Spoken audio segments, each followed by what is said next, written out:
Hello friends, स्वागत है आपका मेरे चैनल ग्रोफिन में। तो प्रीवियस वीडियोस में हमने सिक्योरिटी मार्केट के बारे में बात की थी, उसके टाइप्स के बारे में बात की थी और इन्वेस्टमेंट्स के कुछ बेसिक्स के बारे में बात की थी। अगर वो वीडियोस आपने नहीं देखे तो आई बटन पे आप देख सकते हैं। अब आते हैं फ्रेंड्स आज के टॉपिक पे। आज का टॉपिक भी वही है जो कल से ही रिलेटेड है, जो कि सिक्योरिटी मार्केट्स था।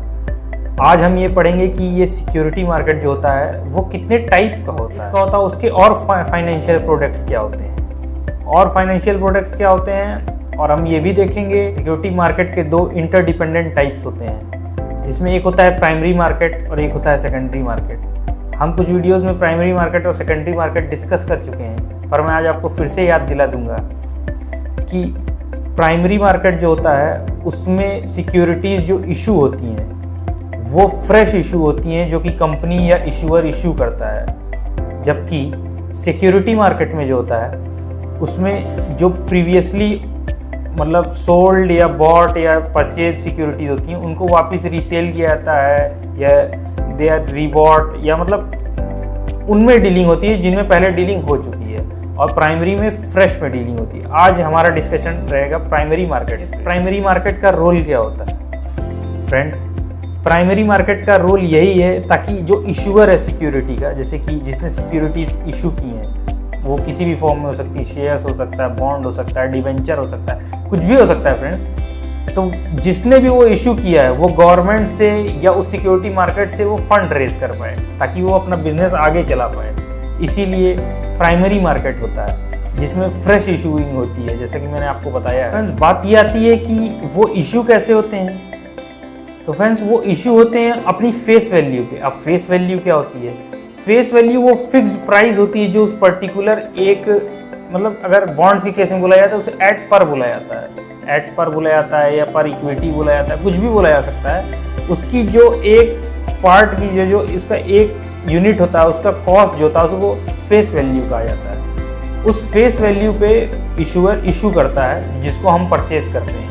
अगर वो बॉन्ड्स हो गए तो उसकी मैच्योरिटी पे वो हमें पे बैक करेगा, क्योंकि हमने उसमें इन्वेस्ट किया था किसी स्पेसिफिक टाइम पे। तो फ्रेंड्स, अब ये जो इशू हुई हैं ये दो प्राइस पे इशू होती है, एक डिस्काउंटेड प्राइस होता है, एक प्रीमियम प्राइस होता है। हम इसके बारे में आगे चल के अभी और बात करेंगे। और फ्रेंड्स, अब आते हैं अगले टॉपिक जाना। इशूअर उसको कहीं भी इशू कर सकता है, शेयर्स के फॉर्म में कर सकता है, डिबेंचर्स के फॉर्म में कर सकता है, और वो कहीं किसी मार्केट में भी कर सकता है, इंडियन मार्केट में कर सकता है या इंटरनेशनल मार्केट्स में कर सकता है। इसी वजह से जो कहा जाता है FIIs का इन्वेस्टमेंट आया, क्योंकि उन्होंने वो सिक्योरिटीज़ परचेज की, और FII मतलब फॉरेन का डायरेक्ट इन्फ्लो आया कैश का हमारे कंट्री में, इसीलिए उसको कहा जाता है FII ने पैसा डाला, FII ने पैसा निकाला। तो फ्रेंड्स, इस तरह से वो कहीं भी उसको इशू कर सकता है, नेशनल मार्केट में भी, इंटरनेशनल मार्केट में भी। अब आते हैं फ्रेंड्स, ये फेस वैल्यू क्या होता है। जैसे मैंने आपको बताया कि फेस वैल्यू उसका उस पर्टिकुलर जो सिक्योरिटी रहेगी उसका प्राइस क्या होता है, उसी को हम फेस वैल्यू कहते हैं। अब फेस वैल्यू मतलब कई चीज़ों की होती है, जैसे कि अगर मान लीजिए उसने कोई शेयर दिया था इशूअर ने, तो अब उस शेयर या उस इक्विटी की एक मिनिमम कॉस्ट होती है जो कॉस्ट ऑफ सर्टिफिकेट बोला जाता है। वो जनरली कुछ भी हो सकता है, उसके कई डिनोमिनेशन हो सकते हैं, और अगर वो बॉन्ड होता है तो उसे एट पार बोला जाता है। और अगला आता है फॉर डेप्ट सिक्योरिटी। डेप्ट सिक्योरिटी के लिए भी जो पैसा दिया है जनरली वो 100 रुपये का रहता है, और वो मैच्योर होने पे इशूअर वापस करता है जिसने भी उसमें इन्वेस्ट किया था या जिससे भी इशूअर ने मतलब सिक्योरिटी जिसको सेल की थी।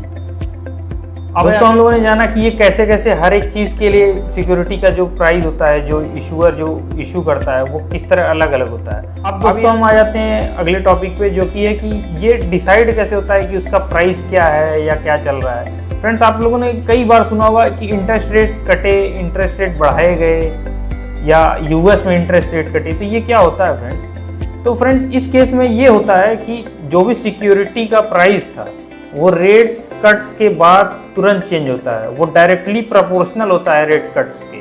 रेट कट अगर हो गए, एक्सपेक्टेड थे कि रेट कट्स होंगे, तो वो पॉजिटिव रिएक्ट कर सकता है या वो निगेटिव रिएक्ट कर सकता है। तो रेट कट्स का बहुत ही अहम रोल है इसमें सिक्योरिटी मार्केट में। दोस्तों, सिक्योरिटी मार्केट में डिनोमिनेशन, जैसा कि मैंने अभी बोला था कि जो भी शेयर जो इशूअर दे रहा है इन्वेस्टर्स को, या जो भी मतलब बाय किए हैं वो बॉन्ड या वो डेप्ट सिक्योरिटी या वो शेयर, तो उनको एक कई डिनोमिनेशंस में पैसा, जैसे 5 रुपये हो सकता है, 10 रुपये हो सकता है, बॉन्ड्स के केस में 100 रुपये हो सकता है, कोई भी प्राइस हो सकता है फ्रेंड, जिसमें जो इशूअर है वो सामने वाले को अपनी जो सिक्योरिटी है वो सेल करता है। तो अब ये होता है कि वो जो बेच रहा है उसका प्राइस भी कई कैटेगरी में होता है, जिसमें से 2 कैटेगरी हैं, एक होता है प्रीमियम होता है, एक होता है डिस्काउंट प्राइस।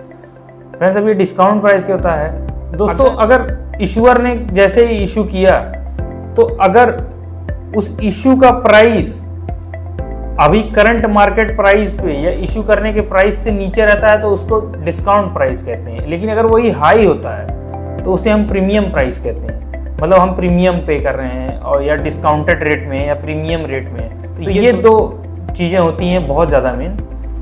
तो फ्रेंड्स आज के लिए इतना ही, लाइक और सब्सक्राइब करना मत भूलिएगा, और आते हैं हम अगले वीडियो में और भी इंटरेस्टिंग टॉपिक्स लेके।